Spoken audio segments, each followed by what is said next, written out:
بسم اللہ الرحمن الرحیم۔ شروع اللہ کے نام سے جو بڑا مہربان اور نہایت ہی رحم کرنے والا ہے۔ تمام احباب درود پاک پڑھ لیجئے۔ اللہم صلی علی محمد وعلی آل محمد کما صلیت علی ابراہیم وعلی آل ابراہیم انکا حمید مجید۔ اللہم بارک علی محمد وعلی آل محمد کما بارکت علی ابراہیم وعلی آل ابراہیم انکا حمید مجید۔ ایک یقین تھا دل میں کہ خدا تو سنتا ہے جب کوئی دوسرا نہیں سنتا۔ ایک یقین تھا دل میں کہ خدا تو سنتا ہے جب کوئی دوسرا نہیں سنتا۔ بالآخر مجھ پہ یہ راز کھلا، کیا وہ سنتا ہے کیا نہیں سنتا۔ وہ سمیع و بصیر ہے لیکن بے عمل کی دعا نہیں سنتا۔ یہ فیصلہ ہے دین فطرت کا، یہ فیصلہ ہے دین فطرت کا، یہ فیصلہ ہے دین فطرت کا کہ بزدلوں کی خدا نہیں سنتا۔ خانہ کعبہ کے باہر نہ ایک درخت کے ساتھ سیدنا عمار بن یاسر رضی اللہ تعالیٰ عنہ کو باندھا ہوا ہے، اور ابو جہل، عتبہ اور ولید، یہ 3-4 لوگ سیدنا عمار بن یاسر رضی اللہ تعالیٰ عنہ کی پٹائی کروا رہے ہیں۔ عمار بن یاسر کون ہے؟ غلام ہے، اور کس کے بیٹے ہیں؟ یہ پوری کائنات میں اسلام کی جو طاقتور عمارت آج وجود میں آئی ہوئی ہے، جس کے لیے محمد رسول اللہ صلی اللہ تعالی علیہ وسلم نے جب اعلان کیا کہ آؤ اللہ کے راستے میں کون ہے جو مال دے، اپنا جان دے، جسم دے، وقت دے۔ کائنات میں جب اسلام کی فاؤنڈیشن رکھنی تھی، جب دین اسلام کی بنیاد رکھی جانی تھی، جب ایسے لوگوں کی، ایسے بیٹوں کی، ایسی بیٹیوں کی، ایسے ملت اسلامیہ کے فرزندوں کی ضرورت تھی جو ملت اسلامیہ کی آبیاری کے اندر بنیاد کے پتھر بن جائیں، جن کے اوپر ایک طاقتور عمارت ایسی بلند ہو کہ دنیا کی تمام اقوام اور دنیا کے تمام حکمران یہ کہنے پر مجبور ہو جائیں کہ محمد رسول اللہ صلی اللہ علیہ وسلم نے جو اعلیٰ ترین کائنات کے اندر تہذیب اور تمدن اسلام کی شکل میں عطا کیا ہے کہ اب قیامت تو آ سکتی ہے، یہ دین اپنی جگہ سے ہل نہیں سکتا ہے۔ تو جب اس کی بنیاد رکھنے کی بات آئی تو نبی علیہ السلام کی آواز پر جن لوگوں نے لبیک کہا، عمار بن یاسر ان کا بیٹا ہے۔ یہ مشائخ یونیورسٹی کی جو بنیاد کا پتھر ہے وہ عمار بن یاسر کی والدہ سیدنا سمیہ رضی اللہ تعالی عنہ کی ذات گرامی ہے، جنہوں نے کائنات میں سب سے پہلے اپنے خون کے قطرے ملت اسلامیہ کے وجود کو عطا فرمائے ہیں۔ کائنات میں دین کے لیے جس نے سب سے پہلے شہادت دی وہ کوئی مرد نہیں ہے، وہ 80 سال کی بوڑھی عورت سیدنا سمیہ رضی اللہ تعالیٰ عنہ کی ذات گرامی ہے۔ اتنی بڑی ماں کا بیٹا ہے، اور باپ بھی کوئی چھوٹا آدمی نہیں۔ ماں تو شہیدوں میں سب سے اولیت لے گئی، مردوں میں بھی عورتوں میں بھی، اسلام کے لیے قربانی دینے والی سب سے پہلی خاتون، اور خاتونوں میں نہیں سب میں 1 نمبر ہے۔ اور باپ بھی مردوں میں سب سے پہلا شہید بن گیا۔ اب اس بیٹے کو ایک درخت سے باندھا ہوا ہے۔ ابو جہل ناراض ہے، ابو جہل ناراض ہے کہ بھائی ماں باپ تو تمہارے مارے گئے، اب تم اسلام نہیں چھوڑ رہے ہو۔ تو چنانچہ اس کی پٹائی ہو رہی ہے، عمار بن یاسر رضی اللہ تعالیٰ۔ تو رواج تھا عرب میں کہ جب بڑے لوگ چلتے تھے تو ان کے خریدے ہوئے غلام ان کے ساتھ ساتھ چلتے تھے. تو چنانچہ امیہ کا گزر ہوا وہاں سے. ادھر درخت کے ساتھ بندھے ہوئے عمار بن یاسر, ان کے درے مارے جا رہے ہیں, اور ادھر امیہ گزرا. تو یہ بدبخت جو امیہ ہے یہ نبی علیہ السلام کا دشمن بھی ہے اور سیدنا بلال رضی اللہ تعالیٰ عنہ کا مالک بھی ہے. اب جب امیہ وہاں سے گزرا تو ابو جہل نے دیکھا کہ امیہ اپنے طاقتور غلام کے ساتھ جا رہا ہے, تو اس نے آواز ماری. تو دونوں دوست تو تھے ہی یہ آپس میں ایک دوسرے کے مجرمانہ کارروائیوں کے شریک تھے. تو اس نے پوچھا ہاں بھائی کیا بات؟ تو کہنے لگا یہ عمار بن یاسر کی ہم پٹائی کر رہے ہیں, یہ مان نہیں رہا. تمہارا یہ جو غلام ہے بلال, یہ بڑا طاقتور ہے, 6-7 فٹ اس کا قد ہے, بڑا طاقتور جسم ہے اس کا. تو اس حبشی کو بولو کہ یہ درہ اٹھائے اور عمار بن یاسر کی کھال ادھیڑے, تاکہ یہ محمد رسول اللہ صلی اللہ علیہ وسلم کی وفاداری سے انکار کر دے. نعوذ باللہ. اب بلال تو مسلمان ہو چکے تھے, لیکن انہوں نے کسی کو بتایا نہیں تھا. عمار بن یاسر کو پتا تھا, کیونکہ دونوں رات کو چھپ کے جاتے تھے دار ارقم میں, کبھی کبھی نبی علیہ السلام سے ملتے, وہیں پر نماز پڑھتے. اب زندگی کا ٹرننگ پوائنٹ آ گیا. کس کا؟ بلال رضی اللہ تعالیٰ عنہ کا. عمار بن یاسر درخت سے بندھا ہوا ہے, ابو جہل اور امیہ سامنے کھڑے, ان کا حکم ہے بلال کو مارو امیہ کو. امیہ اور ابو جہل کو یہ نہیں پتا کہ بلال بھی مسلمان ہے. عمار بن یاسر نے بلال کی طرف دیکھا, آنکھوں ہی آنکھوں میں اشارہ کیا, آنکھوں ہی آنکھوں میں اشارہ کیا. حضرت بلال رضی اللہ عنہ کو امیہ نے کہ اللہ کے واسطے 2-4 درے مجھے مار دے. اگر مار بھی دے گا تو کوئی بات نہیں, میں تو مار کھا ہی رہا ہوں, تیری جان بچی رہے گی. تو سیدنا بلال رضی اللہ عنہ آگے بڑھے, زمین پر درہ پڑا ہوا تھا, درہ اٹھایا اور اس کو ہوا میں گھمانے لگے. ایک دفعہ عمار بن یاسر رضی اللہ عنہ کو دیکھا, غور سے ان کی آنکھوں میں آنکھیں ڈالی اور وہ کہہ رہے اپنے دل میں, بلال خدا کے لیے تم مجھے مارو, رکو نہیں. اب بلال درہ گھما رہے, عمار بن یاسر کو دیکھا, بجلی کی تیزی سے پلٹے ابو جہل کے منہ پر درہ پھینک کر کہا, اوہ تو کیا سمجھتے ہے کہ عمار بن یاسر اکیلا, میں بلال بھی تو محمد الرسول اللہ کا غلام ہوں. صلی اللہ بولو چلیا برادری والو, درود شریف تو پڑھو. صلی اللہ, زور سے صلی اللہ. مولانا حذیفہ صاحب نے کہا, بھائی جان نے, کہ یہ سب سے دیندار لوگ ہیں. آتے ہی مجھے یہ بات انہوں نے کی. اب دیندار تو سب سے وہی ہوتے جو عاشق بڑے ہوں نبی علیہ السلام. صلی اللہ, ابھی بھی آواز نہیں آئی پیچھے سے. صلی اللہ, ابھی بھی کم ہے. صلی اللہ, پیچھے سے نہیں آواز آئی. صلی اللہ, صلی اللہ. تو سیدنا بلال رضی اللہ عنہ نے کہا کہ میں بھی تو ساتھ ہی ہوں اس کے.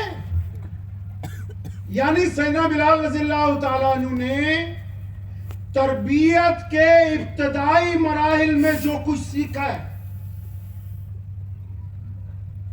اس کو ظاہر کرنا شروع کر دیا, اور قیامت تک کے لیے لوگوں کو یہ پیغام دیا کہ جو بندہ کلمہ لا الہ الا اللہ محمد رسول اللہ صلی اللہ علیہ وسلم پڑھ لے گا تو پھر وہ دوگلا نہیں ہوگا. یہ ہو نہیں سکتا کہ وہ ظاہری طور پر مسلمان ہو, باطنی طور پر منافق ہو, باطنی طور پر منافق ہو, ظاہری طور پر مسلمان ہو. دو صورتیں اس کے درمیان میں اکٹھی نہیں ہو سکتی. نبی علیہ السلام نے کیا کیا کائنات میں آنے کے بعد؟ محمد رسول اللہ صلی اللہ علیہ وسلم نے تمام چیزوں میں سے ملاوٹ کو دور کیا. توحید میں سے ملاوٹ ختم, رسالت میں سے ملاوٹ ختم, عبادت میں سے ملاوٹ ختم, نکاح میں ملاوٹ ختم, کاروبار میں ملاوٹ ختم, تعلیم میں ملاوٹ ختم, رشتہ داری میں ملاوٹ ختم. محمد رسول اللہ صلی اللہ علیہ وسلم کا جو نظام ہے وہ کائنات کے سامنے پیورٹی کا نظام ہے کہ ہم اگر کسی طرف ہوں گے تو بالکل صاف ستھرے ہو کر اسی طرف کھڑے ہوں گے. یہ ممکن نہیں ہو سکتا کہ ہم صبح کو ایمان والوں کے درمیان ہوں اور شام کو چھپ کے منافقوں کے درمیان چلے جائیں. تو ایسا ممکن نہیں ہے. ایمان والوں اور منافقوں کی بات آئی تو مجھے ایک صاحب نے ایک دن کسی مولوی کا نام لے کے کہا کہ وہ کسی بڑی جماعت میں ہیں اور ہمارا تو اس جماعت سے بنتا نہیں ہے, سیاسی جماعت ہے کوئی تو اس میں ہے, وہ ان کے ساتھ پھرتے ہیں. تو میں نے کہا کہ وہ تو بہترین آدمی ہو سکتا ہے. کیونکہ چاہے ہمارا کسی سیاسی جماعت سے تعلق نہیں ہے تو ہو سکتا ہے کہ ہمیں وہ اچھا نہ لگتا ہو, لیکن وہ ان سے اچھا ہے جو رات کو دشمنوں سے جا کر ملتے ہیں اور دن میں ہماری امامت کرتے ہیں. وہ ان سے بہتر ہے. اسلام نے, محمد رسول اللہ صلی اللہ علیہ وسلم نے یہ باتیں ہمیں سمجھائی ہیں. پیارے پیغمبر علیہ السلام ان اداؤں کو پسند کرتے ہیں. اب بلال رضی اللہ تعالیٰ عنہ کی پٹائی ہونے لگی. اب اس حد تک پٹائی ہوئی کہ زخمی ہو گئے, بے ہوش ہو گئے. گھر والوں کو پتہ لگا, بوڑھی ماں نے کسی طرح اٹھوایا, گھر لے گئے. اب بلال نے روز کا کام پکڑ لیا. اب بلال رضی اللہ عنہ نے ڈیلی کا کام پکڑ لیا. روز جب گھر سے نکلتے ہیں تو گلی میں نعرے لگانے لگتے ہیں, لبیک یا رسول اللہ, محمد رسول اللہ زندہ باد. اب بچے پتھر مار رہے ہیں, بلال احد احد کے نعرے لگا رہا ہے. سلسلہ ڈیلی چل پڑا. تو اچانک ایک دن جب روزانہ شام کو مار کھا کے گھر آتے تھے نا, ایک دن جب شام کو مار کھا کے گھر آئے تو آج اماں نے ایک بات کہی ان سے. سیدنا بلال حضرت کی والدہ کہنے لگی, بلال بیٹا میں یہ سمجھتی ہوں کہ ہم دونوں کو ہجرت کر لینی چاہیے, مکے کو چھوڑ کے کہیں اور چلیں. اب سیدنا بلال حضرت بڑے حیران ہوئے, اماں ہجرت؟ تو انہوں نے پیار سے اپنی اماں کے دونوں کندھوں کو پکڑا. وہ محمد رسول اللہ صلی اللہ علیہ وسلم کے تربیت یافتہ ہے, نبی علیہ السلام کے شاگرد ہیں نا. اپنی ماں کے دو لفظوں سے ہی سمجھ گئے کہ اماں نہیں بول رہی ہے, آج اماں نہیں بول رہی ہے. بڑی محبت سے اپنی ماں کو کہنے لگے, اماں جی یہ جو آپ نے مجھے ابھی مشورہ دیا کہ ہم ہجرت کریں, اماں ایک بات سچ سچ تو بتا, یہ تجھے بات سمجھائی کس نے؟ آئیڈیا کہاں سے آیا؟ ہم تو غریب ہیں. ہجرت تو تب ہوتی ہے جب پہلے سے پلاننگ ہو. ہجرت تب ہوتی ہے جب وسائل ہو. ہجرت سارا کچھ طے کرنے کے بعد کی جاتی. یہ تو نہیں ہو سکتا کہ میں اچانک آؤں, آپ کہو بھی چل سامان باندھ ہم تیار ہیں, ہجرت ہوگی. نہیں, یہ کسی نے بات سمجھائی. تو اماں اور خوش ہو گئی ان کا یہ سوال سن کے. سنو کیا کہا سیدنا بلال رضی اللہ عنہ کی اماں نے. کہنے لگے, بلال بیٹا وہ مکے کا جو بادشاہ ہے نا ابو جہل. اب بلال رضی اللہ عنہ چونکے, اچھا اماں ابو جہل ہے بادشاہ مکے کا, کہ اس کے جو وزیر ہیں سارے, عبداللہ بن جدان, عتبہ, ولید, ابو لہب, وہ جتنے ہیں بڑے بڑے چودھری, ہاں اماں وہ سارے ہی آج تمہاری ماں کے پاس آئے تھے. اب بلال بڑے حیران ہیں, اچھا اماں وہ سب ہمارے گھر پہ؟ ہاں اماں کہنے لگی, وہ سب ہماری جھونپڑی کے دروازے پہ آئے تھے اور انہوں نے آج آ کے کوئی دھمکی نہیں دی. آج آ کے انہوں نے کوئی دھمکی نہیں دی ہے, کوئی تھریٹ نہیں کیا مجھے. پھر کیا ہوا کہ کہنے لگی ان کی اماں, بلال آج ان سب نے آ کے میرے سے گزارش کی ہے کہ اے بلال کی ماں, یہ جو تیرا بیٹا ہے نا, یہ صبح سے لے کے شام تک محمد رسول اللہ صلی اللہ علیہ وسلم کی باتیں کرتا ہے. یہ صبح سے شام تک اللہ احد کے نعرے لگاتا ہے. یہ صبح سے شام تک صرف رسول اللہ صلی اللہ علیہ وسلم کا ذکر کرتا ہے. ہم نے اس کو مارا ہے, ہم نے اس کے گلے میں رسی ڈالی, ہم نے اس کی چھاتی پر وزندار پتھر رکھے, ہم نے تپتی ہوئی سلاخوں سے اس کے جسم کو داغا ہے, ہم اس کو گلی کوچوں میں گھسیٹتے رہے, ہمارے بچے اس پر روزانہ پتھر برساتے ہیں, لیکن یہ پتہ نہیں کس مٹی کا بنا ہوا ہے. دوسرے دن پھر صبح شروع ہو جاتا ہے. تو ہم تو سارے تنگ آ گئے ہیں. آج تیرے پاس ریکویسٹ لے کے آئے ہیں, تو بلال کی اماں ہے, خدا کے لیے کہ اس کو لے کے یہاں سے کہیں چلی جا. جب بلال حضرت نے یہ بات سنی نا کہ دشمن نے ریکویسٹ کی ہے, اپنی ماں کے کندھے تو پکڑے ہوئے تھے, جھوم گئے کہ اماں جی اللہ کی قسم ہم کامیاب ہو گئے, اللہ کی قسم ہم کامیاب ہو گئے. بیٹا وہ کیسے؟ فرمایا ماں یہ تو وہ لوگ ہیں جو کالوں کو انسان نہیں مانتے, یہ وہ لوگ ہیں جو غریب کو انسان نہیں مانتے. یہ محمد رسول اللہ کے دین کی برکت ہے کہ یہ بڑے بڑے بادشاہ آج بلال کی ماں کی جھوپڑی کے دروازے پر کھڑے ہیں. اس کا مطلب انہوں نے اسلام کی قوت کو تسلیم کر لیا ہے. اللہ کی قسم ہم کامیاب ہو گئے ہیں. پیارے نبی حضرت محمد رسول اللہ صلی اللہ تعالی علیہ وسلم کی ذات گرامی ہے, اور نبی علیہ السلام اپنے صحابہ کے درمیان ان کو درس دے رہے ہیں عزت کا, استقامت کا, سلامتی کا, سمجھا رہے ہیں ان کو جینے کے ڈھنگ. یہ جو دنیا میں تعلیم کی آج ہم بات کر رہے ہیں, ہم مشائخ فاؤنڈیشن میں بیٹھے ہوئے ہیں, یونیورسٹی بنانے کے لیے ہم قدم بڑھا چکے ہیں. اللہ تبارک و تعالیٰ بہت ہی اعلیٰ جنت میں مقام عطا فرمائے حضرت مولانا غلام بستانوی رحمۃ اللہ علیہ کو, اور پھر آپ تمام حضرات کو بھی کہ جنہوں نے یہ اقدامات کیے ہیں. لیکن یہ دیکھیں کہ اس کی ابتدا کہاں سے ہو رہی ہے. دنیا میں علوم پہلے بھی تھے, نبی علیہ السلام کے آنے سے پہلے بھی علم تھے.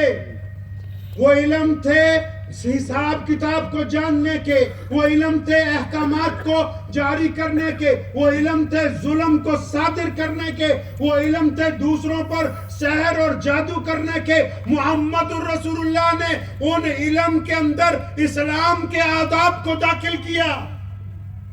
رسول اللہ صلی اللہ علیہ وسلم نے ان علوم میں اللہ تبارک و تعالیٰ کے علم کو فوقیت دی. نبی علیہ السلام نے ان علوم کا رنگ بدلا, ان کا ڈھنگ بدلا, ان کا طریقہ بدلا. پہلے لوگ صرف پیسہ کمانے کے لیے علم حاصل کرتے تھے, پہلے حساب کتاب رکھنے کے لیے علم حاصل کرتے تھے, صرف اپنی برتری حاصل کرنے کے لیے علم حاصل کرتے تھے.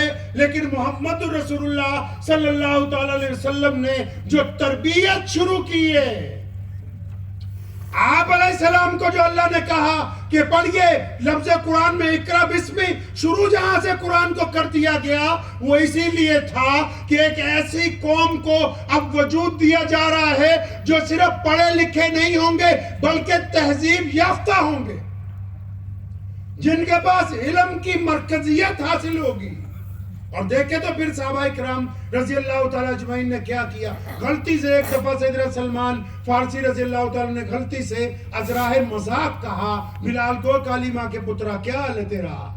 اب بلال کے دل پہ لگ گئی. وہ نبی علیہ السلام کے پاس گئے, آنکھوں میں آنسو آ گئے. یا رسول اللہ صلی اللہ علیہ وسلم, وہ سلمان مجھے کالی ماں کا بیٹا کہتا ہے. نبی علیہ السلام نے ان کو بلایا, سخت ڈانٹا, فرمایا اب بھی زمانے جاہلیت کی باتیں کرتے ہو, اب تو محمد رسول اللہ صلی اللہ علیہ وسلم آ چکے ہیں, اب تو تمہارے پاس قرآن پہنچ چکا ہے. اب انہوں نے تو 100% مذاق میں کہا تھا, یہ اندازہ نہیں تھا کہ یہ بات نبی علیہ السلام تک پہنچے گی. وہ مدینہ منورہ میں باہر سڑک پر آئے, زمین پر سامنے بلال آ رہے ہیں, زمین پر لیٹ گئے, اپنا چہرہ زمین پر لگایا ریت کے اوپر. بلال کو آواز دی کہ آؤ اور میری رخسار پر پیر رکھ کے نکلو کہ مجھ سے غلطی ہوئی ہے, میں نے آپ کو یہ کیوں کہا, مجھے کہنا نہیں چاہیے تھا, میں آپ سے معافی مانگتا ہوں. بلال قریب آئے, بلال کی آنکھوں میں آنسو ہیں, دونوں کندھوں سے ان کو پکڑا, اپنی چھاتی سے لگایا, وہ بھی رونے لگے کیونکہ دونوں جو ہیں کلمے کے شریک بھائی ہیں. بلال کہنے لگے سلمان اگر کوئی دل سے معافی مانگ لے تو ایسا ہے جیسے اس نے کبھی گناہ کیا ہی نہ ہو.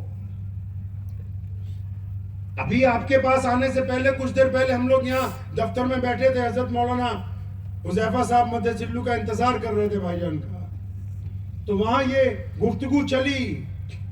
تو میں نے ان حضرات سے کہا ٹھیک ہے کہ چلیا برادری بڑی معزز ہے اور بہت ہی ماشاءاللہ آپ لوگ دیندار ہیں, لیکن برادریوں سے آگے بڑھنا ہے, محمد الرسول اللہ صلی اللہ علیہ وسلم کی غلامی کو اختیار کرنا ہے. یہ بات درست ہے کہ اس کی مینجمنٹ ایک خاص برادری کے لوگ اس لیے کر رہے ہیں کیونکہ انہوں نے اس کے بیڑے کو اٹھائے, لیکن اس کے فیض کو پورے عالم کے لیے عام کرنا ہے. اور صرف مسلمانوں کے لیے ہی نہیں، صرف مسلمانوں کے لیے نہیں، دنیا کے تمام لوگوں کے لیے جو بھی دکھی ہے، پریشان ہے، سب کو اپنی چھاتی سے لگانا ہے۔ وہ کہا ہے نا کسی نے کہ ہو جائے عشق کسی سے کوئی چارہ تو نہیں۔ کنور مہندر سنگھ بیدی ایک بہت بڑے شاعر ہیں، ڈھونڈ لیجئے گا گوگل پہ، ہو جائے عشق کسی سے کوئی چارہ تو نہیں، صرف مسلم کا محمد پہ اجارہ تو نہیں۔ کہ نبی علیہ السلام کی جو ذات گرامی ہے نا، نبی علیہ السلام کی جو ذات گرامی ہے وہ سب کے لیے ہے۔ ہم جو کام کرنے جا رہے ہیں وہ سب کے لیے ہے، لیکن ہاں خادم ہمیں ہی بن کے رہنا ہے، خادم خود بننا ہے، خدمت سب کی کرنی ہے، کریں گے انشاءاللہ۔ رسول اللہ صلی اللہ علیہ وسلم نے 2 باتوں کا پیغام انقلابی طور پر کائنات کو دیا ہے، 2 باتوں کا صرف۔ نبی علیہ السلام نے کائنات کو 2 باتوں کا پیغام دیا۔ کن 2 باتوں کا؟ پیارے پیغمبر علیہ السلام نے یہ کہا، آپ کو شاید یاد ہوگا، آپ کے پاس بہت عالم بھی ہیں، بڑے بڑے بزرگ بھی موجود ہیں۔ اللہ ایک ہے، آدم علیہ السلام کہہ رہے ہیں، کہتے کہتے ابراہیم علیہ السلام تک آ گئے۔ 1,24,000 نبیوں کا سلسلہ ہے۔ ابراہیم علیہ السلام کے اولاد میں بھی کتنے نبی ہیں؟ سب نے کہا اللہ ایک ہے،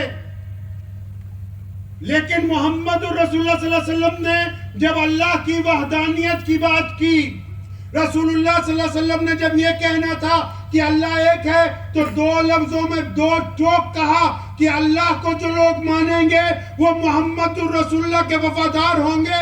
اور کان کھول کے سن لو کہ جو رسول اللہ کے وفادار ہوں گے، اگر اللہ ایک ہے تو کائنات کے تمام لوگ عزت کے معاملے میں، وقار کے معاملے میں یہ بھی ایک ہیں۔ کسی ماں نے کوئی ایسا بچہ پیدا نہیں کیا جس کی برادری کے نام پر عزت کو آپ کم کر سکتے ہیں۔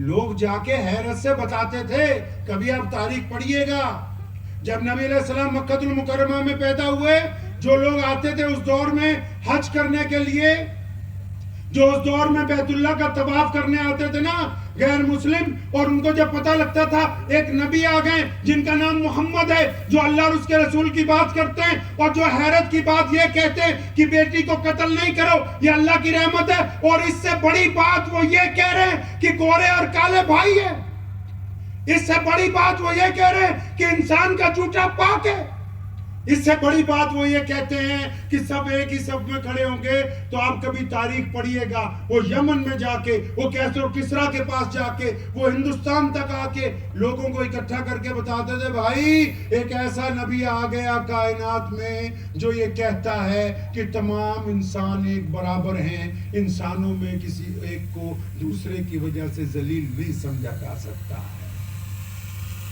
یہ جو برادریاں ہیں نا، یہ پہچان کے لیے بنی۔ کس کے لیے بنی بھائی؟ پہچان کے لیے۔ پنجابی کی ایک کہاوت ہے، وہ کہندے ریت ملوک ہوندی ہے، ذات ملوک نہیں ہوندی۔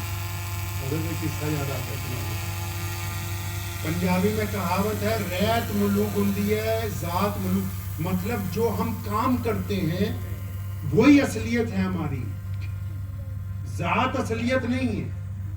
تو بہت پہلے کی بات ہے، ایک بادشاہ کے دربار میں ایک مقدمہ آیا، تو پہلے جو مقدمے آیا کرتے تھے نا، اس میں فیصلہ تو بادشاہ ہی کیا کرتا تھا، اس وقت جج نہیں ہوتے تھے پرانے دور میں۔ تو ایک مقدمہ آیا قتل کا، تو بادشاہ کے سامنے گواہ پیش ہوئے تو پتہ لگ گیا بھی قتل اسی بندے نے کیا، لیکن جس بندے نے قتل کیا تھا وہ اپنے دور کا بڑا پڑھا لکھا، مثال کے طور پہ یہ سمجھو کہ پروفیسر تھا وہ۔ اب وہ بادشاہ نے جب اس کے قتل کا آرڈر کر دیا کہ اس نے بندہ مارا ہے تو اس کی گردن اتارو، تو بادشاہ کے وزیر نے کان میں کہا جناب یہ پڑھا لکھا آدمی ہے، کام آئے گا، دانشور ہے، اس کو پھانسی کی سزا نہیں دو، اس کو قید میں رکھ لو، جب کبھی ضرورت ہوا کرے گی اس کو مشورے کے لیے بلائیں گے۔ تو بادشاہ کو یہ بات اچھی لگی، تو اس نے جلاد کو بولا بھی اس کو مارنا نہیں ہے، اس کو قید میں رکھو، جب کبھی ضرورت ہوا کرے گی تو ہم اس کا استعمال کریں گے۔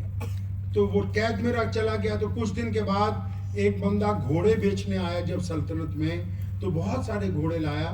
تو بادشاہ کے وزیر نے کہا حضور وہ جو دانشور ہم نے جیل میں رکھا ہے اس کو بلا کے گھوڑے چیک کروائیں۔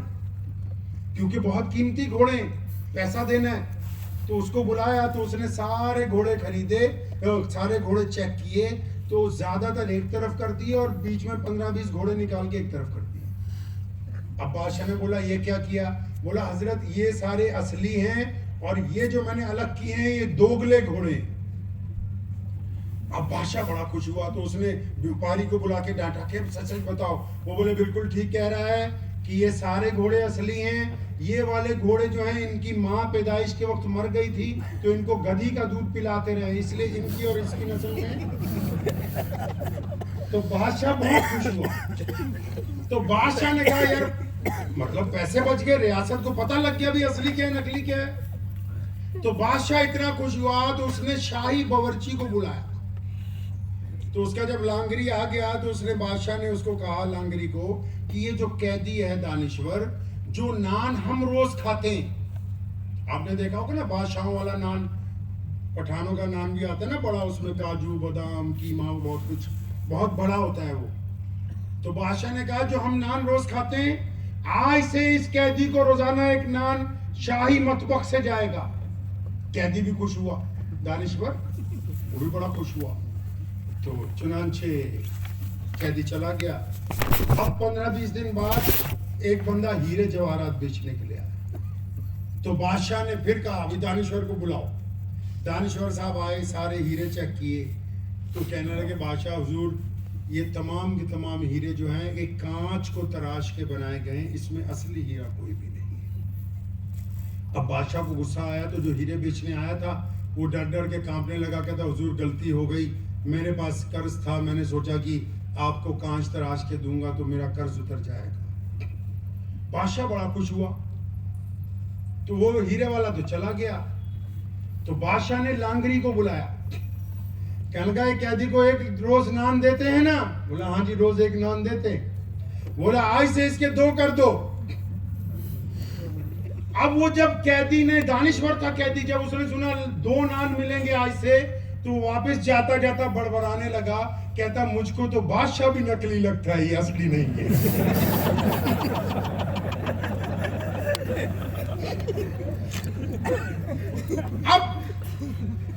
اب کیونکہ آپ کو تو پتہ ہی ہے کہ آج کل تو پھر بھی واٹس ایپ کا دور بعد میں آیا، جو مخبر ہوتے ہیں، اور سپاہیوں نے جب سنا تو انہوں نے اس کو تو پہلے قید میں چھوڑا، سیدھا ہی بادشاہ کو جا کے کہا حضور یہ تو اتنا بڑا گستاخ ہے، آپ اس کے نان بڑھا رہے ہیں، یہ تو آپ کے اوپر الزام لگا دیے. بادشاہ کو غصہ آ گیا. تو بادشاہ کا کون سا رشتہ دار تھا؟ کہتا ابھی لاؤ اس کی گردن اتاریں گے. اس کو پھر دربار میں پیش کیا گیا. بادشاہ نے کہا تو نے ہماری شان میں بے ادبی کی ہے. اب وہ بھی جیل میں رہ کے تنگ آ گیا تھا. کہتا ہاں جی میں نے تو بس اتنا کہا کہ آپ بھی نقلی بادشاہ ہو. اب بادشاہ کو غصہ آیا، جب اسے تلوار نکالی نا تو اس کے وزیر نے پھر بادشاہ کا ہاتھ روکا کہ جناب دانشور ہے یار، اس دور میں پڑھے لکھے لوگ نہیں ملتے تھے. ایک دفعہ بولڑی سے، بولڑی پنجابی میں اماں کو کہتے ہیں، وہ کہتے ہیں ایک دفعہ اماں سے پوچھ لیں.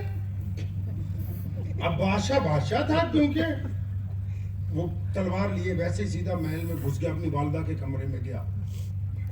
تو والدہ کے کمرے میں جا کے اس نے روب سے پوچھا میں کون ہوں، میرا باپ کون ہے؟ تو وہ بھی بڑے بادشاہ کی بیوی تھی. تو اس نے ماں نے کہا بیٹھ جا یہاں میرے قدموں میں بیٹھ جا. تو پیروں میں بٹھا لیا اس کو. کہنے لگے ہاں میرا باپ کون ہے بتاؤ. کہنے لگے سننا چاہتا ہے تیرا باپ کون ہے؟ تو بیٹھ جا یہاں. جب وہ پیروں میں بیٹھ گیا کہ سن کہ میں اور تیرا باپ جسے تو اپنا باپ سمجھتا ہے، جو اس ملک کا بادشاہ تھا، ہم دونوں کو اللہ نے اولاد نہیں دی. بادشاہ کے اور اس کی بیگم کے اولاد نہیں ہوئی. تو ان دنوں میں جب ہم پریشان تھے کہ اگر کوئی بچہ نہیں ہوگا کب پالیں گے، بڑا ہوگا ہمارے بعد ریاست کیسے چلے گی، تو ہمارے جو باورچی خانہ ہے تو ہمارے باورچی کے گھر میں تو پیدا ہوا تھا تو میں وہاں سے اٹھا لائی اس کی بیوی سے، اور تجھے ہم نے اپنا بیٹا بنا کے پالا ہے. تیری تربیت ہم نے اپنا بیٹا بنا کے کی ہے. اس کی آنکھیں جھک گئی. پھر واپس دربار میں گیا، اس کو جا کے پکڑا دانشور کو. کہتا ساری باتیں ایک طرف، تو یہ بتا تو نے مجھ کو کیسے پہچانا کہ میں اصلی بادشاہ نہیں ہوں.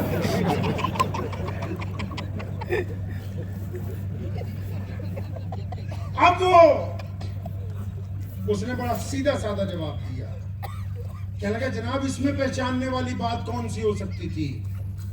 جب میں نے پہلی بار آپ کو ایک قیمتی بات بتائی، آپ اصلی بادشاہ ہوتے تو میری رہائی کا اعلان کرتے، مجھ کو وزارت کا قلمدان پکڑاتے۔ دوسری بات جب کہا کہ ہیرے نکلی ہیں، آپ مجھ کو ایک ریاست دیتے کہ اتنی جاگیر تم کو دیتی ہو، کیونکہ تم ہو لانگری کی اولاد نا، اس لیے میری روٹیاں ہی بڑھاتے رہے، تم نے روٹی سے آگے جا کے کچھ سوچا۔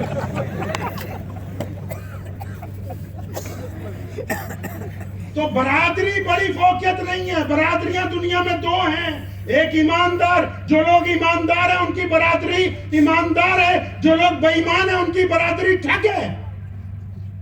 باقی جتنے نام ہم نے رکھے ہیں، قرآن نے کہا، محمد رسول اللہ نے کہا، ہمارے اکابرین کہتے ہیں، علماء بار بار سمجھاتے ہیں کہ یہ تمام کے تمام نام صرف پہچان کے لیے رکھے ہوئے ہیں تاکہ شناخت ہو جائے کہ ہم کس خطے کے رہنے والے ہیں، کس رنگ کے رہنے والے ہیں، کس بلڈ لائن کے رہنے والے ہیں۔ کسی ذات اور برادری کی وجہ سے ایک دوسرے کے اوپر فوقیت حاصل نہیں ہو سکتی۔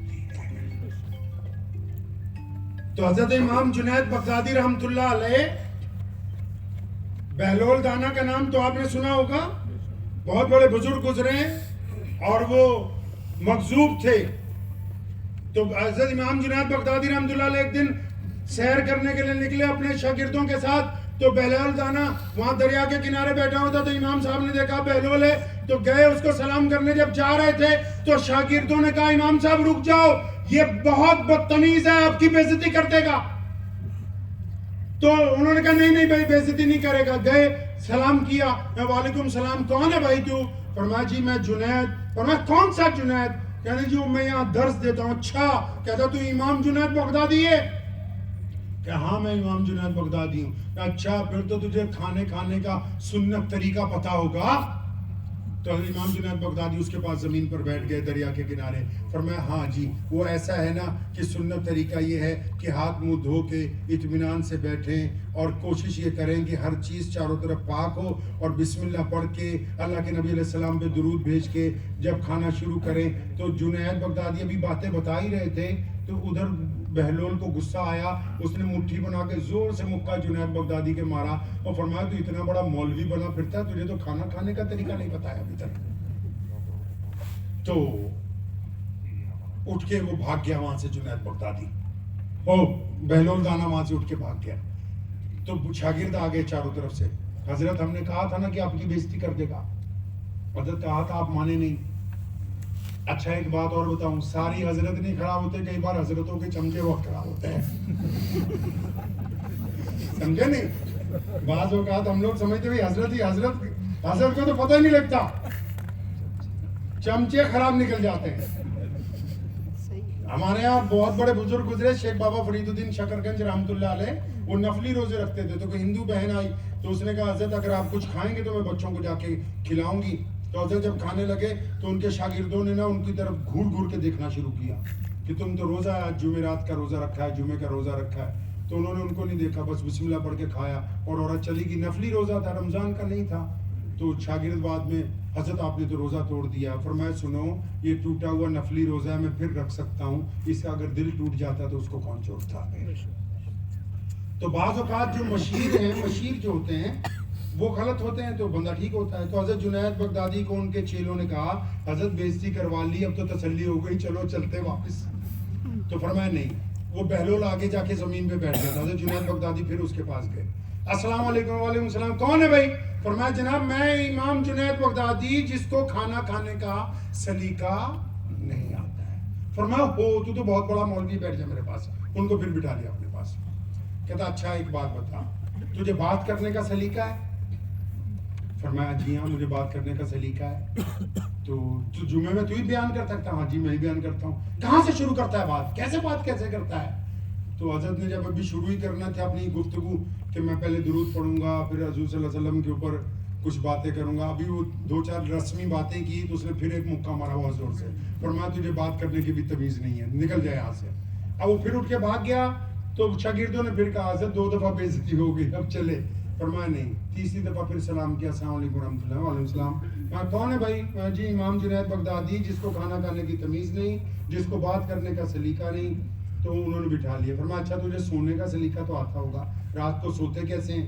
تو حضرت بالکل رات کو منتو کہتے ہیں وضو کر کے سویا کریں, دائیں کروٹ سویا کریں, اور پھر سورہ فاتحہ پڑھ لیا کریں. اس کے بعد ہم لوگ آیت الکرسی پڑھنے کے لیے کہتے ہیں, چاروں کل پڑھنے کے لیے کہتے ہیں. اتنی کچھ باتیں کر رہے تھے تو انہوں نے مٹی اٹھا کے ان کے سر پہ ڈال دی. اور میں تو یار اتنا بڑا آدمی ہے یار, تجھے تو سونے کا سلیقہ بھی نہیں آتا. اب حضرت امام جنید بغدادی رحمۃ اللہ علیہ نے بہلول کے دونوں ہاتھ پکڑ لیے, ان کو اٹھنے نہیں دیا.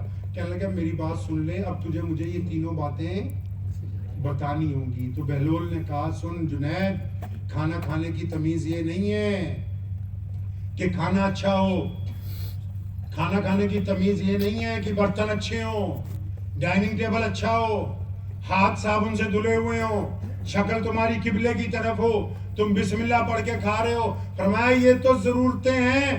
تمیز کھانا کھانے کی یہ ہے کہ جنید تم کھانا کھانے سے پہلے 100% یہ بات طے کر لو کہ جو لقمہ تم نے اٹھایا ہے یہ حلال کا ہے کہ حرام کا ہے. حرام کا لقمہ بسم اللہ پڑھ کے کھانے سے حلال کا نہیں ہو سکتا ہے. گفتگو کرنے کی تمیز یہ نہیں ہے کہ آپ کیا کہہ رہے ہیں, تمیز یہ ہے کہ کیا آپ اللہ اور اس کے رسول صلی اللہ علیہ وسلم کی رضامندی کے لیے کہہ رہے ہیں کہ دنیا کی رضامندی کے لیے کہہ رہے ہیں. اگر اللہ اور اس کے رسول کی رضامندی کے لیے کہہ رہے ہیں تب تو آپ رسول اللہ کے طریقے کے اوپر ہیں. اگر دنیا داروں کی رضامندی کے لیے کہہ رہے ہیں تو پھر آپ اس کے طریقے کے اوپر نہیں ہیں. اور یہاں تو رواج چل پڑا نا, تقریر سے پہلے مولوی کو سمجھانے لگتے ہیں حضرت یہ نہ کہہ دینا, حضرت وہ نہ کہہ دینا, حضرت یہ نہ کہہ دینا. نہیں سمجھے, جو دین کے ڈپلیکیٹ ٹھیکیدار ہیں اسلام کا بیڑا گرد تو انہوں نے کیا ہوا زیادہ. ابھی میں ٹرسٹیوں کو کہہ کے ہٹا ہوں کہ یونیورسٹی بنا رہے ہیں, سارا کچھ کر رہے ہیں, یہ اس وقت تک درست رہے گی جب تک اس کی بلڈ لائن محمد الرسول اللہ صلی اللہ علیہ وسلم کے طریقے پر ہے. جنید بغدادی نے کہا کہ سنو, بہلول نے کہا کہ سن جنید, رات کو سونے کا طریقہ یہ نہیں ہے کہ وضو کیا, آیات پڑھی, اپنے پر دم کیا, یہ تو ضروریات ہیں, لیکن اصل طریقہ یہ ہے کہ جب تم بستر پہ پہنچ جاؤ تو اپنے دل کو غیبت سے, کینے سے مکمل طور پر پاک کر کے سو, کیونکہ جو لوگ بوجھ لے کے سوتے ہیں ان کا سونا ایک برابر ہے اور جاگنا ایک برابر ہے, ان کے اندر کوئی فرق آنے والا نہیں ہے. تربیت کے اصول محمد الرسول اللہ صلی اللہ علیہ وسلم نے طے کیے ہیں. آئیے بھائی جان نے بھی ایک واقعہ سیدنا حذیفہ بن یمان رضی اللہ تعالیٰ عنہ کا بیان کیا. بڑی آفیشل میٹنگ میں تھے وہ, جس دور میں اسلام تیزی سے آگے بڑھ رہا تھا, دوسرے بادشاہوں کے ساتھ ٹاک کرنے کے لیے گئے. اس وقت جب لقمہ زمین پہ گرا, اٹھانے لگے تو پی اے نے کہا کہ مت اٹھاؤ, یہ سامنے والے غیر مسلم سمجھیں گے کہ ان کو تمیز نہیں ہے, یہ ٹکڑا زمین سے اٹھا کے کہہ رہا ہے. فرمایا تم کیا چاہتے ہو کہ میں دنیا والوں کی رضامندی کے چکر میں محمد رسول اللہ صلی اللہ علیہ وسلم کے احکامات کو فراموش کر دوں؟ اپنی مٹی پہ چلنے کا ہنر سیکھ لو. سنگ مرمر پر چلو گے تو پھسل جاؤ گے. گاڑی 10 کروڑ کی ہو لیکن اس میں مسلح اور لوٹا رکھا ہوا ہو, کمرہ بہترین عمارت میں بنا ہوا ہو لیکن دسترخوان زمین پر لگا ہوا ہو, پانی چائے بہترین بوتل بڑی آ جائے لیکن پینے کے لیے سنت کے مطابق کٹورا یا گلاس موجود ہونا چاہیے. کھانا چاہے جتنی مرضی لوازمات بنا کے, جتنی مرضی قورمے بریانیاں بنا لو, لیکن جب تک وہ سنت کے مطابق انہی تشتریوں میں, انہی برتنوں کے اندر نہیں ہوگا جو اسلام کی روایات ہیں, تو یہ ڈسپوزلوں میں کھانے کے بعد وہ اسلام کی روایات کے اندر داخل نہیں رہے گا. کپڑے جتنے مرضی قیمتی ہوں لیکن پاجامہ یا پینٹ ٹخنوں سے اونچی ہو, عمارت جتنی مرضی بلند بنا لیں لیکن نماز کے وقت تمام کام کچھ دیر کے لیے رک جائیں. اسپتال میں جتنے مرضی مریض داخل ہوں لیکن روزانہ صبح شام ان کے لیے دعاؤں کا اہتمام کرنے والے لوگوں کی موجودگی درج ہونی چاہیے. ہمارا لباس، ہماری شکل، ہمارا طریقہ، ہمارا تمدن، یہ پتہ لگے کہ یہ بندہ اس یونیورسٹی میں آیا ہے، ہاسپٹل میں آیا ہے، تو یہ خدمت کرنے والے محمد رسول اللہ کے غلام ہیں۔ آپ کا کردار، آپ کی زبان، آپ کی آنکھیں، آپ کا لب و لہجہ، آپ کا لباس اگر اس بات کی گواہی نہیں دے گا کہ آپ نبی علیہ السلام کے دین کے اوپر چل رہے ہیں، اگر وہ گواہی نہیں دیتا تو پھر آپ کو دولت خرچنے کا آخرت کے اندر کوئی فائدہ ہونے والا نہیں۔ نبی علیہ السلام نے جو ہمیں تعلیم عطا فرمائی ہے، تعلیم پہلے تھی کاروبار کے لیے، آج جو انگریز تعلیم دے رہا ہے وہ کس کی ہے؟ ہمارے یہاں جتنی یونیورسٹیاں ہیں ان میں لکھا ہے کہ پروفیشنل یونیورسٹی ہے، آپ ایم بی اے کریں گے تو آپ کو 20 لاکھ کا پیکج مل جائے گا، آپ ایم بی بی ایس کریں گے 60 لاکھ سالانہ کا پیکج مل جائے گا، آپ آئی آر ایف ایس بن جائیں گے، باہر کے ملک میں جا کے آفیسر لگیں گے۔ سب کی طے کی ہوئی ہے کہ اتنا پیسہ لگاؤ گے، بچہ اتنا پڑھاؤ گے، لیکن ان تمام تعلیموں میں دین کی تعلیم کیوں اہمیت رکھتی ہے؟ آپ یقین مانیں یہ بات ہم صرف آپ کو نہیں کہہ رہے، ہم پنجاب میں اپنے ہندو سکھ دوستوں کو روزانہ میں کہتا ہوں، ہمارے یہاں کیونکہ اکثر پروگرام ہم سب لوگ اکٹھے کرتے ہیں، میں سنو کہ جس طرح ہم اپنے بچوں کو مدرسوں میں پڑھاتے ہیں، جس طرح ہمارے بچے انگلش میڈیم سکولوں میں پڑھتے ہیں، ہم شام کو ان کو مسجد میں پڑھنے کے لیے لے کے جاتے ہیں۔ پوری دنیا میں اسلام اس لیے قائم ہے کہ ہماری پوری دنیا کے مسلمانوں کے بچے چاہے وہ آکسفورڈ میں پڑھتے ہوں، چاہے وہ لاس اینجلس میں پڑھتے ہوں، چاہے وہ ٹوکیو میں ہو، چاہے وہ فرانس میں ہو، چاہے وہ جرمن میں ہو، چاہے وہ اسپین میں ہو، جب وہ دوپہر کو اسکول سے آتے ہیں تو ہمارے ماں باپ ان کو کار میں بٹھا کے کہاں لے کے جاتے ہیں؟ اسلامک کمیونٹی سینٹر میں ایک مولوی کے پاس چھوڑ کے آتے ہیں، اور اگر وہ مولوی کے پاس نہیں لے جاتے تو مولوی ہر ہفتے ہمارے گھر پہ پڑھانے کے لیے آتا ہے۔ کیوں؟ کیونکہ ہم کو پتا ہے کہ جو بچوں کو ہم انگریزوں کی تعلیم دے رہے ہیں اس میں دولت کمانے کا طریقہ ہے، اس میں اچھا لکھنے کا طریقہ ہے، اچھا پہننے کا طریقہ ہے، لیکن اس میں حلال اور حرام کی تمیز نہیں ہے، اس میں ماں باپ کا احترام نہیں ہے، اس کے اندر پڑوسی کے ساتھ کھڑے ہونا نہیں لکھا، اس کے اندر بغض اور کینے سے بچنے کا فن نہیں۔ آپ اگر اپنے بچوں کو تعلیم یافتہ بنا رہے ہیں تو ان کی تعلیم کے ساتھ دین اس لیے ضروری ہے۔ اگر ہم یہاں پر یہ جو یونیورسٹی کو ہم اپریشیٹ کرنے کیوں آئے، مولانا حذیفہ صاحب کیوں آئے، ہم کیوں آپ کو اپریشیٹ کر رہے ہیں؟ کیونکہ ہمیں لگا کہ آپ دین کے مطابق ایک ادارہ قائم کرنے جا رہے ہیں۔ آپ کا بیٹا اگر میل نرس بنے گا، آپ کی بیٹی اگر نرس بنے گی، آپ اگر کسی کو ڈاکٹر بنائیں گے تو وہ پرسکرپشن لکھتے ہوئے اس بات کا خیال رکھے گا کہ میں نے مریض کی جیب نہیں کاٹنی، میں نے اس کو شفا کا راستہ بتانا ہے، کیونکہ اس کے قلم میں محمد رسول اللہ صلی اللہ علیہ وسلم کی محبت شامل ہے، اس لیے اس کو حلال اور حرام کی تمیز آ جائے گی۔ آپ تو کیوں کہہ رہے ہیں بار بار اس پہ پیسہ لگاؤ؟ کیونکہ جب اس پہ پیسہ لگائیں گے تو یونیورسٹی تو تیار ہوگی، لیکن اس کا اجر جو ہے وہ قیامت والے دن بھی ملنے والا ہے، اس کا اجر بعد میں بھی ملنے والا ہے۔ یہ تو نہیں ہے کہ صرف اس کا اجر دنیا کے اندر ہی ملے گا۔ تو اس بات کو ذہن نشین کر لیجئے آپ اچھی طرح کہ ہمارا مقصد محمد رسول اللہ صلی اللہ علیہ وسلم کے طریقے پر چلنے سے آگے پہنچنے والا ہے۔ دنیا کے جس مرضی بلند مرتبے پر پہنچ جائیے، لیکن سنتوں کو مت چھوڑیے گا۔ میں مذاق کے بغیر کہہ رہا ہوں آپ کو، میں 2-3 دفعہ گجرات آیا ہوں، بوتل میں پانی پی پی کے تھک گیا، انہوں نے گلاس ہے ہی نہیں، تو میں نے ان سے پوچھا کئی لوگوں سے کہ 50 سال پہلے پانی کیسے پیتے تھے آپ؟ 10 سال پہلے تک پانی کیسے پیتے تھے؟ کس نے کہا کہ ڈسپوزل لے آؤ؟ 10 سال پہلے کس میں کھانا کھا رہے تھے؟ کس نے کہا صرف پلاسٹک کی کرسیوں پر ہی بیٹھنا ہے؟ دسترخوان کہاں ہے؟ کہاں وہ ساری اعلیٰ روایتیں؟ اپنی مٹی کو مت چھوڑیں۔ آپ چاہے سونے کا لقمہ بنا کے کھائیے، لیکن کھائیے نبی علیہ السلام کے طریقے سے۔ آپ چاہے بہترین لباس پہنیے، لیکن پہنیے محمد رسول اللہ صلی اللہ علیہ وسلم کے طریقے سے۔ ابھی بھی میں ان سے پوچھ رہا تھا ٹرسٹیوں سے، میں کبھی پوچھا چندہ لینے کی سنت کیا ہے؟ تو بولے ہم نے تو کبھی پوچھا نہیں۔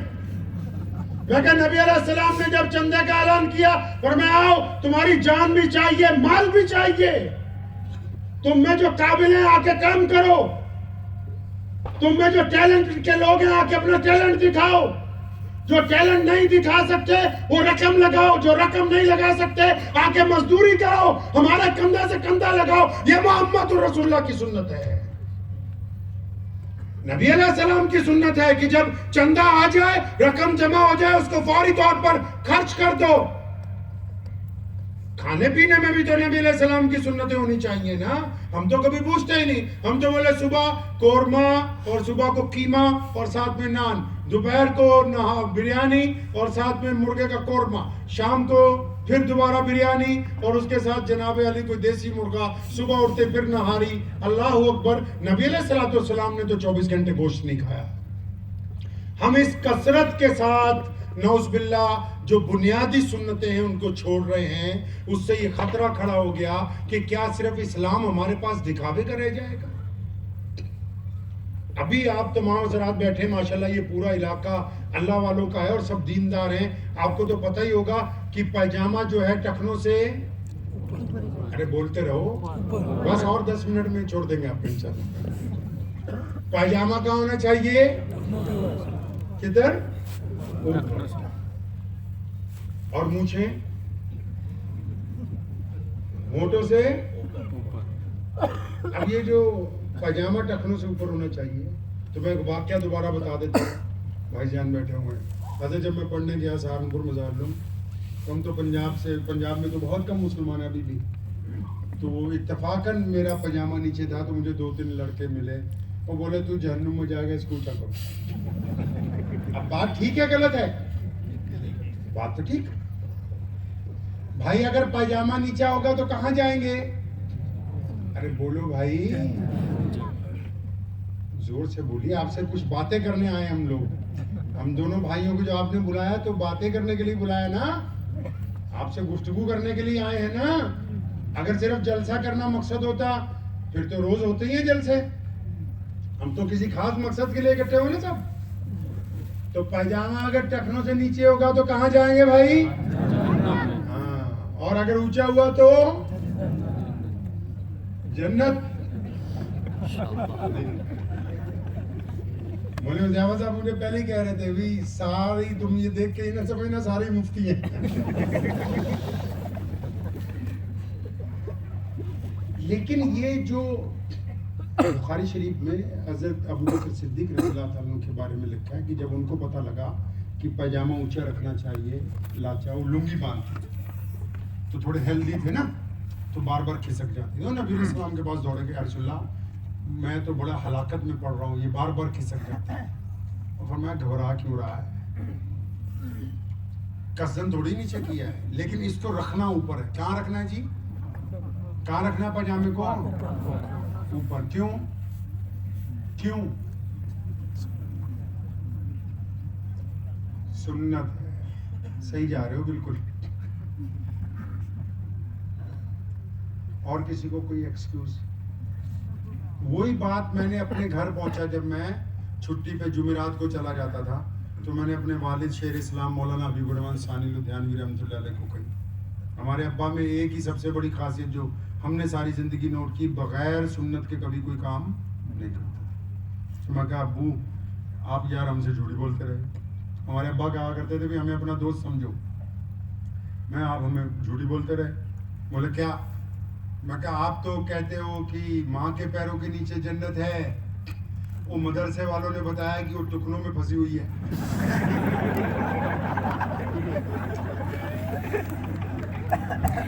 تو بولے وہ کیسے, میں کہا بولے وہ بولتا ہے کہ کپڑا اونچا کرے گا تو جنت, نیچے کرے تو جہنم. اب ادھر آئیے, امام بخاری کی خاص چل رہی ہے, دیسی طریقے سے سمجھ لیجیے. اللہ کے نبی علیہ السلام نے کہا کہ پائجامہ ٹخنوں سے اونچا کر لو, لنگی لاچا اونچا کرو, اپنا آبا اونچا کرو.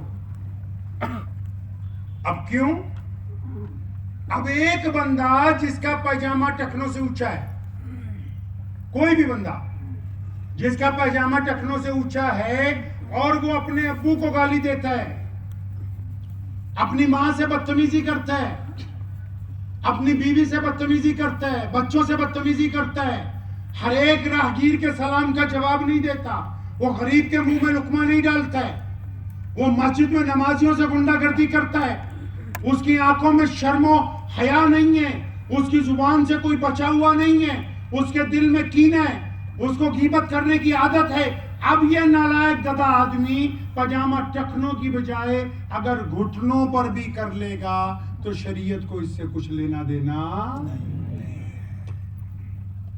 پاجامہ اس لیے اونچا نہیں کروایا کہ صرف جنت میں جانا ہے۔ محمد رسول اللہ صلی اللہ علیہ وسلم فرماتے ہیں اس کو اس لیے اونچا کروایا کہ تمہاری جو اکڑ ہے، جو تکبر ہے تمہارے میں، جو انا لیے پھر رہے ہو تم، یہ تمہاری گردن میں جو سریا ہے یہ نکل جائے، آنکھیں بھی جھک جائے، دل میں بھی نرمی آ جائے، زبان میں بھی نرمی آ جائے، تب جب مسئلے کی روئی ختم ہو گئی، جب پاجامہ اونچا کرنے والے کی نہ زبان میں شفقت ہے نہ کردار میں شفقت ہے، تو اب میاں اس کو اونچا کرو یا نیچا کرو، اللہ اور اس کے رسول صلی اللہ علیہ وسلم کے نزدیک یہ کچھ فائدہ رکھنے والا نہیں ہے۔ اسی طرح سارا دین ہے۔ اگر آپ کا کردار بول رہا ہے کہ آپ اچھے مسلمان ہیں، تب اللہ اور اس کے رسول صلی اللہ علیہ وسلم کے نزدیک آپ بہتر ہیں۔ اگر آپ کا اپنا دل نہیں کہتا، ایک چیز تو جھوٹ نہیں نہ بولتی، کون سی؟ ہمارا ضمیر تو جھوٹ نہیں بولتا کبھی۔ ضمیر کہہ رہا ہے کہ تو بے ایمان ہے۔ اسلام کی فوٹو دیکھیں نا اپنے موبائل میں، آپ کے موبائل میں اسلام کی فوٹو ہے، آپ کہو کہ کون سی؟ وہ آپ کی اپنی سیلفی، اس کو کھینچ کے لگاؤ اور دیکھو، کیا آپ اپنی فوٹو دیکھ کے یہ کہہ سکتے ہیں کہ ہندو بھائیوں کے نزدیک، سکھ بھائیوں کے نزدیک، جینیوں کے نزدیک، دلت بھائیوں کے نزدیک، عیسائی بھائیوں کے نزدیک، کیا یہ فوٹو کسی ایماندار کی ہے؟ اگر ان کے نزدیک یہ فوٹو کسی ایماندار کی ہے تو آپ رسول اللہ صلی اللہ علیہ وسلم کے سچے عاشق ہیں۔ اگر ان کے نزدیک یہ فوٹو کسی بے ایمان ٹھگ کی ہے تو آپ محمد رسول اللہ صلی اللہ علیہ وسلم کی وفاداری کا حق ادا نہیں کر رہے ہیں۔ بات تو اپنے سے شروع ہوگی، کردار تو ہم نے اپنا دیکھنا ہے، مثال تو ہم نے کائنات کے سامنے پیش کرنی ہے۔ دنیا پیاسی ہے، پوری کائنات میں جاؤ، صرف ہمارے ملک کو چھوڑ کے تیزی سے لوگ اسلام کی طرف آ رہے ہیں۔ ہم خود اپنے مسائل میں پریشان ہیں، ایک دوسرے کی ذات اور برادریوں پر تنقید کو لے کے پریشان ہیں۔ ابھی مشائخ یونیورسٹی کے ٹرسٹیوں کو کہا، میں نے کہا اپنا ایک طاقتور امیر طے کرو، یہ سنت ہے محمد رسول اللہ صلی اللہ علیہ وسلم کی۔ نبی علیہ السلام نے بالکل واضح طور پر صحابہ کو کہا، 1,24,000 صحابہ کو، کہ 313 بدری صحابی تم میں سے افضل ہیں۔ 313 بدری صحابیوں کو پھر کہا کہ عشرہ مبشرہ جو ہیں وہ تم میں سب سے زیادہ افضل ہیں۔ اور پھر عشرہ مبشرہ کو ایک دن کہا کہ ابو بکر اور عمر جو ہیں یہ تم سے بھی زیادہ میرے قریب ہیں۔ اور پھر آخر ایک دن صرف ابو بکر صدیق رضی اللہ عنہ کا ہاتھ پکڑا، اپنے مصلے پر کھڑا کیا اپنی موجودگی میں، تاکہ سب کو پتہ لگ جائے کہ محمد رسول اللہ کا سب سے قریبی نبی علیہ السلام کے بعد تمہاری رہنمائی کرنے والے ابو بکر صدیق رضی اللہ عنہ۔ نماز کیوں پڑھتے ہیں ہم لوگ؟ ابھی جماعت ہوگی عشاء کی، ہم سب لوگ بھائی پیچھے کھڑے ہوں گے، کوئی ایک قاری، عام سا قاری حافظ نماز پڑھائے گا۔ کیوں؟ کیونکہ ہم سب لوگ اپنے اپنے عہدوں پہ رہنے کے باوجود اس لیے اس کے پیچھے نیت باندھتے ہیں کہ ہم نے مان لیا کہ اس وقت تو ہمارا قائد ہے، اس وقت تو ہمارا امام ہے، اس وقت تو ہمارا امیر ہے۔ جب تک یہ مشن پورا نہیں ہو جاتا، جب تک سلام نہیں پھیر لیتے، ہم تیرے طریقے کے اوپر چلیں گے۔ تو اٹھے گا تو ہم اٹھیں گے، تو بیٹھے گا تو ہم بیٹھیں گے۔ ہم سب کی صلاحیتیں چاہے وہ کسی بھی عہدے کے اوپر ہو، اب ایک امیر کے پیچھے آ کے رک گئیں تاکہ ہم یہ بتا سکے دنیا کو کہ ہم ایک امیر کی عمارت کے اندر متحد ہو کر کائنات کے سامنے کھڑے۔ نماز کے ان پہلوؤں کو اپنی ذاتی زندگی میں نہیں لائیں گے تو کامیابی کیسے ہوگی؟ ٹھیک ہے گاڑی کے بہت سارے پہیے ہیں لیکن ڈرائیور تو ہاں جی، آپ کے پاس کوئی لیڈر ہے؟ لیڈر بنانا بھی تو نبی علیہ السلام کی سنت ہے نا؟ ہاں جی، آپ نے اپنا کسی کو بڑا بنا رکھا ہے؟ بتاؤ ذرا چیلیا برادری کا اس وقت کوئی بڑا بزرگ کون ہے؟ کون ہے آپ کا کوئی ایسا آدمی جس سے حکومت اگر بات کرنا چاہے کہ اس برادری میں ہم نے بیٹھ کے گفتگو کرنی ہے، آپ نے اب تک کس کو اپنا قائد بنایا؟ کیا یہ اسلام میں نہیں؟ کیا یہ مسجد کے نظام میں ایسا نہیں؟ کیا تبلیغ کے نظام میں ایسا نہیں؟ بتاؤ ہے کہ نہیں؟ ہے تو پھر ہماری ذاتی نظام میں کیوں نہیں؟ ہمارے سماجی نظام میں کیوں نہیں؟ ہمارے تعلیمی نظام میں کیوں نہیں؟ مشاورت کو اسلام نے دوسرا درجہ دیا ہے. پوچھ لینا، مولانا صاحب ساتھ میں بیٹھے ہیں اس لیے ذمہ داری سے بات کر رہا ہوں. مشاورت کو اسلام نے دوسرا درجہ دیا. پہلا درجہ کس کو دیا؟ امارت کو. پہلا درجہ امیر کو دیا. پہلا درجہ مسجد میں محراب کتنے بنائے؟ 10-12. ارے مسلح کتنے لگائے آگے امامت کے لیے؟ اگر 2-4 ہوتے تو ایک ٹرسٹی بولتا رکوع کرو، دوسرا بولتا نہیں قیام میں بیٹھنا ہے. ان ذاتی اوصاف کو اپنے اندر اتارنا ہوگا. یہ نبی علیہ السلام کی سنتیں ہیں، وہ ہمیں سکھا کے گئے کہ عزت کے ساتھ کیسے رہنا ہے. دوسروں کی مدد تبھی کریں گے جب خود اس قابل بن جائیں گے. ہم کل کو فری علاج کا اعلان کریں گے تبھی کریں گے کہ آج ہم ایک بہت بڑا ادارہ کھڑا کرنے کے قابل ہوں. ادارہ تبھی کھڑا ہوگا جب کوئی ایک بڑا فیصلے لینے کے لیے موجود ہوگا.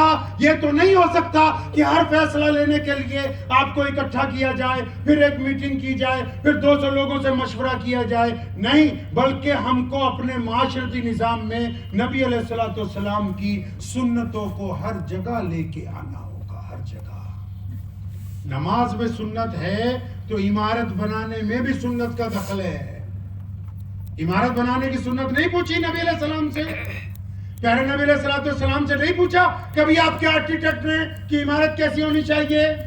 نبی علیہ السلام کہتے ہیں کہ ایک عمارت اور دوسری عمارت کے درمیان 12 بالش کا فاصلہ رکھو. کیا نبی علیہ السلام کی ان حدیثوں کے مطابق اب کے آرکیٹیکٹ کو نبی علیہ السلام کو دیکھ کے عمارت بنانی ہے کہ اپنی مرضی سے بنانی ہے؟ کچن محمد رسول اللہ صلی اللہ علیہ وسلم کے طریقے سے چلانا ہے کہ اپنے طریقے سے چلانا ہے؟ اگر صرف عبادت رسول اللہ کے طریقے سے ہوگی اور لباس رسول اللہ کے طریقے کا نہیں ہوگا، شاہراہیں رسول اللہ کے طریقے سے نہیں ہوں گی، روشنی کا انتظام نبی علیہ السلام کے طریقے سے نہیں ہوگا، کلیکشن نبی علیہ السلام کے طریقے سے نہیں ہوگی، خرچ نبی علیہ السلام کے طریقے سے نہیں ہوگا، تو پھر برکت کہاں سے آئے گی؟ اللہ کے بندو، قدم قدم پر محمد الرسول اللہ صلی اللہ علیہ وسلم کو تلاش کرنا ہے، قدم قدم کے اوپر. مجھے نام یاد نہیں آ رہا، میرے ابو جان نے مجھے وہ واقعہ کئی بار سنا ہے. ایک بزرگ کے پاس ہندوانہ، وہ جس کو کہتے ہیں تربوز، وہ لے کے گئے تو انہوں نے کئی مفتیوں کو پوچھا کہ نبی علیہ السلام نے توڑ کے کھایا، کاٹ کے کھایا؟ تو 2-4 مفتیوں نے کہا کہ ابھی اس بارے میں کوئی ہمیں اچھی کتاب نہیں ملی جس میں ہوں. اور پھر میں ابھی نہیں کھاتا ہوں جب تبھی تمہیں یہ حدیث مل جائے. تو قدم قدم پر نبی علیہ السلام کو تلاش کرنا ہے، ان کے طریقے پر چلنا ہے. اگر عزت چاہتے ہیں کریں گے انشاءاللہ. تو پیارے نبی علیہ السلام چاہتے ہیں کہ ہم پوزیٹیو رہیں گے. آپ بھی رہیں گے پوزیٹیو؟ رہیں گے پوزیٹیو. پیارے نبی علیہ السلام چاہتے ہیں کہ ہم بدگمان نہ ہو. نبی علیہ السلام چاہتے ہیں کہ ہم آسانیاں بانٹیں. نبی علیہ السلام چاہتے ہیں کوئی ہمارے دروازے پہ آئے تو بھوکا نہ جائے. نبی علیہ السلام چاہتے ہیں کوئی ہاتھ اگر اپنی مدد کے لیے آگے بڑھائے تو ہم اس کی مدد کے لیے تیار ہو جائیں. نبی علیہ السلام چاہتے ہیں کہ ہمارا دل پاک ہو. تو ہم ذاتی زندگی میں بھی ایسا کریں گے نہیں کریں گے انشاءاللہ؟ تو وقت بھی بہت ہو گیا ہے، تو دعا کریں اللہ کریم مجھے بھی اور آپ سب کو بھی ان باتوں پہ عمل کرنے کی توفیق عطا فرمائے. اور یہ کوئی بڑا مشکل کام نہیں ہے یہ جو یونیورسٹی کھڑی کرنی ہے. میں تو کئی بار گجراتیوں کو کہا کرتا ہوں تم پوری دنیا میں چندہ دیتے رہو، اپنے غریبوں کو کچھ مت دینا. ابھی ایک جگہ میں جگہ کا نام نہیں لوں گا، گیا تھا مسجد میں، وہ بولے بہت کروڑوں روپے لگا کے بنائی، تو محلے میں 4-5 مسلمانوں کے گھر ٹوٹے ہوئے تھے. وہ ٹھیک ہے باہر کے بھی مدرسوں کو ضرورت ہوگی، لیکن ایک طے کرو کہ یہاں بس اتنے فیصد دینا ہے. پہلے جو زکوٰۃ کا سنت طریقہ ہے اس کو سینٹرلائز کیجئے اپنے محلے کی مسجد میں. جو قریب کے رشتہ دار ہیں ان کی خبرگیری کریں، محلے میں جو غریب ہیں ان کی غربت دور کریں، صرف روٹی کھانے کے لیے نہیں دینی، ان کو کام کروا کے دینا ہے۔ یہ یونیورسٹی کوئی بڑی چیز ہے بتائیے آپ لوگوں کے لیے؟ ایمانداری سے بتاؤ، یہ بہت بڑا پروجیکٹ ہے، کتنے پیسے لگ جائیں گے؟ زیادہ سے زیادہ 1000 کروڑ لگ جائے گا، 2000 کروڑ لگ جائے، کتنے لگ جائیں گے بھائی؟ اگر آپ تمام حضرات یہ نیت کر لیں کہ ہم کو ہر مہینے ایک معقول رقم جو ہمیں پریشان نہ کرتی ہو وہ ان حضرات کو پکڑانی ہے جو دیانتداری کے ساتھ خدمت میں لگے ہوئے ہیں، تو مجھے نہیں لگتا کہ یہ کوئی اتنا بڑا پروجیکٹ ہے کہ ہم اس کو مکمل نہیں کر سکتے ہیں۔ کر سکتے ہیں اگر ارادہ کریں گے انشاءاللہ۔ مکمل ارادہ کیجئے کہ یہ اسلام کی شناخت ہے اس زمین کے خطے پر۔ ہم نے اس کے ذریعے لوگوں تک یہ بات پہنچانی ہے کہ محمد صلی اللہ علیہ وسلم کے جو ماننے والے لوگ ہیں ان کا دواخانہ، ان کا تعلیمی ادارہ، ان کی یونیورسٹی، ان کا اسکول، ان کا ہیلتھ سینٹر مذہب نہیں دیکھتا، رنگ نہیں دیکھتا، ذات نہیں دیکھتا، برادری نہیں دیکھتا، ہم سب کو اپنی سینے سے لگانے کے لیے تیار ہیں۔ دعا کیجئے اللہ ان باتوں پہ عمل کی توفیق عطا فرمائے۔ وآخر دعوانا ان الحمدللہ رب العالمین۔